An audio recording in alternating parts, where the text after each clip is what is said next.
Here we go, the winner's game, game 3 of this MST group. Here we are standing behind Ganzi, the man who slayed the great Jaedong. The great Jaedong, reigning OSL champion, and you know, Ganzi playing like a top-notch Terran player in the first game. Very, very precise Terran mech build on Byzantium 3, and it impressed the hell out of me, I gotta say. So, does Effort have something to worry about here, or is Ganzi some kind of, you know, one-shot wonder? I don't know. I mean, honestly, Effort is one of the best Zergs out there, but Jaedong is the best Zerg out there. Of course, on the other hand, Ganzi has only won that one game, and statistically, I didn't want to look up his stats before, but I think he is not very good, basically. I think he's won like one game or 2 games total against Zerg.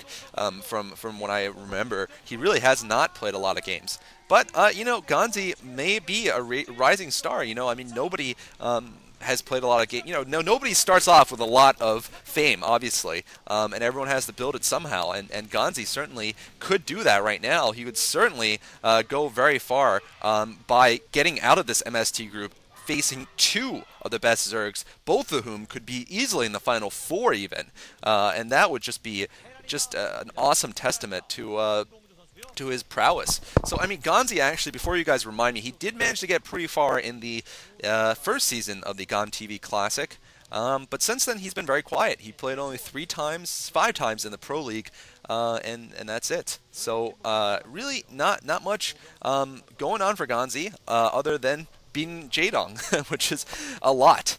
So we're going to see what happens here. This is, I believe, Carthage 2, and I don't know exactly what the differences are from this and Carthage 1, to be honest, between this and Carthage 1. Here we go. We're going to see a early SCV moving out, actually. This is going to be interesting. It seems that Ganzi is thinking about going for an 8 racks here, proxy 8 racks. Going to be an aggressive move, and certainly it could be something that works out quite well for him. But look at this. Effort playing very carefully, sending out probably his 9th drone here to go for a scout. And he probably is going to look for some common areas for proxies. I don't know if he's going to look that far, though, to that position on the left side. That 9 o'clock position is quite far away from his base, but if he goes up the ramp, he'll be absolutely just map hacking. No, he isn't going to go up the ramp. He's going to go right into Ganzi's base. Ganzi, though, is not going to be able to prevent him from knowing that he's proxying, because obviously he's going to see the lack of a barracks, and he's going to know what's going on. However, the important part is Effort going to go for a 12 hatch no matter what? Is he going to go for it right now? Is he going to go and harass this SCV instead? I mean, this is a critical question. By harassing his SCV, he might be able to slow down the finishing of it, actually, or kill off the SCV entirely. On the other hand, he might not be getting the information he needs about the lack of a barracks, and this could affect him if he goes 12 hatch. Anyway, he has gone, I think that's a 12 hatch, and this could be disastrous for him, even though he didn't really do anything, really. He did some damage to a SCV. He knows there's a 8 racks out there somewhere, but the fact of the matter is this. Look, he put down that hatchery even later than the timing of a normal 12 hatch because he sent out that drone. That cost him a good amount of mining time. That means his pool is even later, and that means right now his pool is barely gone down yet. Yeah, there it is, and a Marine is already out. So this is going to be a bunker rush, and it is a great position for Ganzi. It is a better position than if Ganzi, than if Effort had not scouted with a drone. I mean, his drone scout literally was useless. I mean, it prepared him, I guess, enough to be able to pull off his drones, but otherwise it did not do anything for him. It only backfired because he stuck with a 12 hatch anyway. So it seems like we're going to have to see that classic drone versus Marine and SCV micro here, and hopefully Ganzi has practiced this because Effort looks like he's pretty good at it. Ganzi right now looks like he hasn't managed to do much. He hasn't put down a bunker yet, and he's just chasing drones around. I don't know what he's doing. I think he should be going towards Effort's base, not away from it. These drones are really chasing him around, but it seems that Ganzi is content to actually just kill a drone, and he's going to be following this up with a vulture build, or at least a factory build. Most likely a couple of vultures are going to come out, so 2 drones have been killed. That's actually quite good.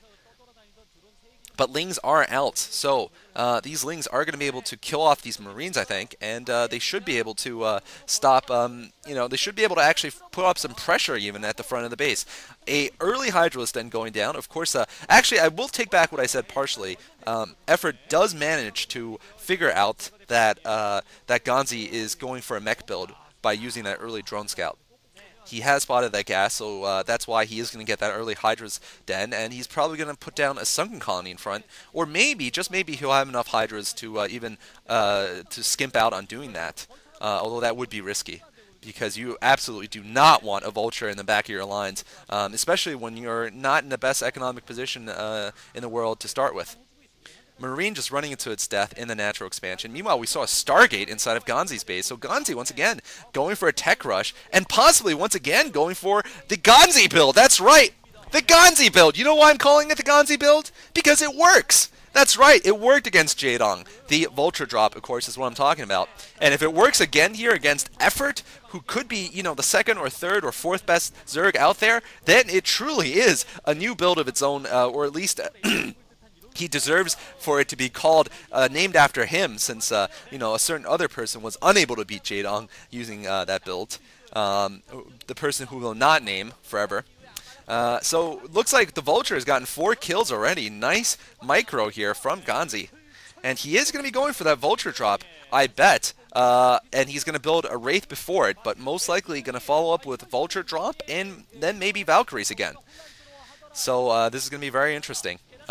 Couple of Overlords could go down right now also, and they are going to go down. So I don't know if Everett had a chance to watch the first game, but he should expect Valkyries next, and he should expect Medic Marine afterwards, because this is exactly, almost exactly what he did to Jaedong. The only slight difference was that he didn't go for an 8 racks against JD, but...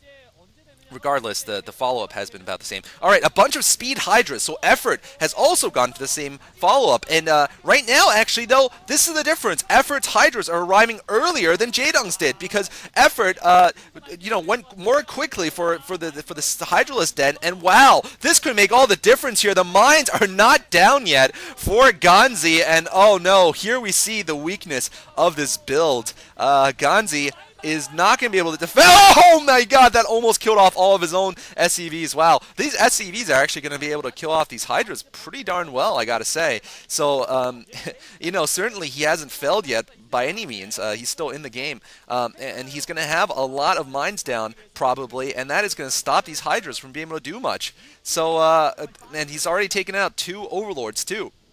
So yeah, these Hydras getting pinned down by the very good SCV micro of this kid here, and he is staying in it, man. GG play without glasses, man, I gotta say. And now he's going for an expansion.